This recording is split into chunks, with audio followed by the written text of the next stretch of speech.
move on to more of a comparison, and at the moment I know that Eastbourne has quite a lot of huge developments going on with infrastructure, retail, leisure, and transport as well. So, Neil, can you take us through what's going on in Eastbourne? Yes, so Legal in General, we're owners of the Arndale Centre, and for a number of years now we've been bringing forward a large extension to the Arndale Centre, which hopefully will go on site this year with a view to opening around Easter spring 2018. In addition to what we're doing, as you rightly said, there's lots of other things going on in the town centre, mainly being led by the Eastbourne Borough Council, our local authority. So there's a lot of investment going on to Devonshire Park and the Winter Gardens. The council just commissioned a new restaurant, a Wishtower restaurant, to be a landmark, high quality restaurant, which is something that they're pushing forward now.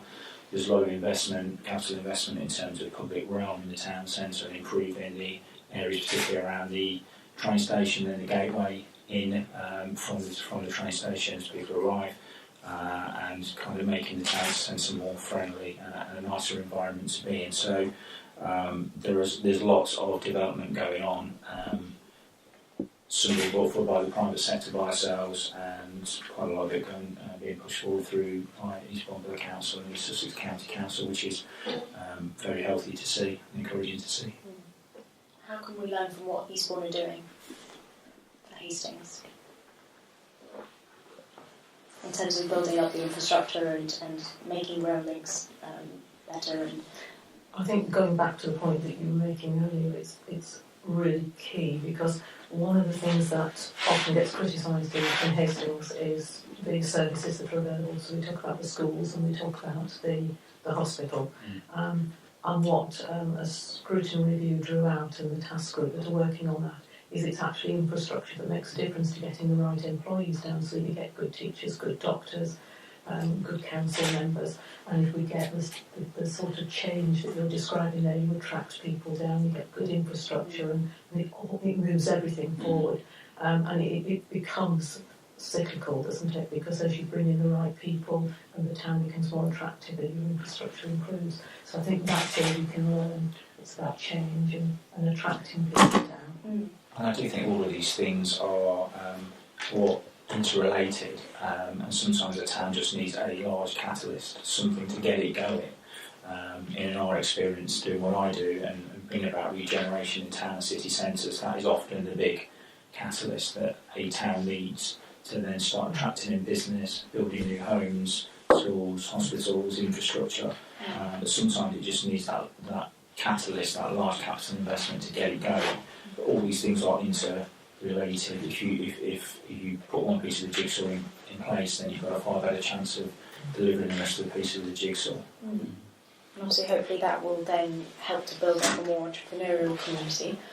So how can we inject the entrepreneurial community that we see in other towns into Hastings? So one of the things that we've done at NatWest, and again we have a number of, we talked earlier about mobile branches, we have a 1966 route master bus. So this travels around the UK, our mobile business school, and on Twitter, hashtag NatWest BizBus, just to get that one in there.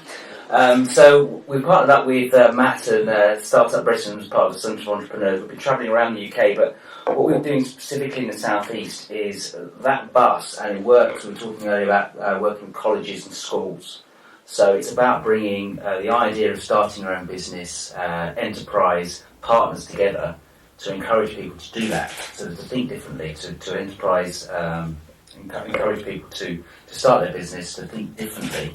And the bus is a focal point. So what we're doing is, banks can be scary places. They're buildings. Some of these buildings have been up 150 years, but this is a bus. Okay, so it's 60 years old, slightly different, a bit quirky, but it's going out into those communities. So it's trying to bring the people and encourage the people on that journey with us. And I think we've certainly done that in other parts of the UK. And I know we've already been talking about how we can get the bus down to this neck of the woods, and can it fit in some of the areas. So, I'd love to come to Hastings. It'd be a great idea to partner up with some of the things. And certainly, we were talking earlier about schools and how schools are collaborating. It's important that schools, business owners, businesses, organisations, the local infrastructure join together to support that. And Tim, do you see the entrepreneurial spark in Brighton, the hub, make a huge impact on Brighton as a community itself? Yeah, I think so, because as I mentioned in my opening, the success rates for businesses that have gone through that hub, so it's an entrepreneurial program that lasts 18 months, are in excess of 80%, whereas normally 80% of startups fail. So I think if you can get 80% of your entrepreneurial businesses succeeding for more than 12 months, then you have a chance at creating employment. Some of those businesses will go on to become bigger businesses. It does engage the whole community.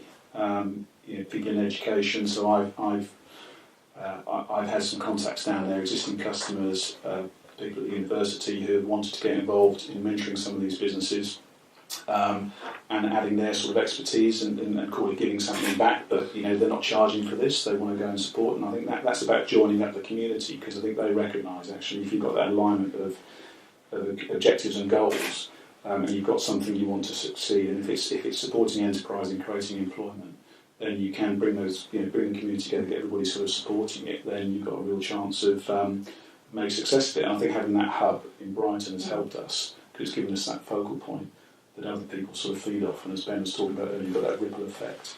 So it won't work necessarily in every town, but I think those towns that need it can have something of that ilk, and it will start to attract, with the right sponsors, to attract people into that community, and everybody can help each other. EDEAL is an enterprise agency that works closely with local authorities like Eastbourne Borough Council, Wealdon District Council and Lewes District Council, and they all invest in start-up support, which we deliver, and we quote NatWest findings, because if you don't take advice, if you go into a new business venture blindly, you don't know what you don't know. And suddenly you find you didn't insure the right thing, so you go bust because you can't afford an insurance payout, or you forget your VAT, or you don't understand the legalities of it. So what we've been doing for 30 years is running startup workshops, business clinics and mentoring, one-to-one mentoring, so that new business startups have got someone to help hold their hand. So in the last year, EDEAL looked after over 200 different businesses across East Sussex, and we found that if we get involved, the businesses that we get involved with, we've measured it at 18 months, and 90% of them are still going, which is past that critical 12 months.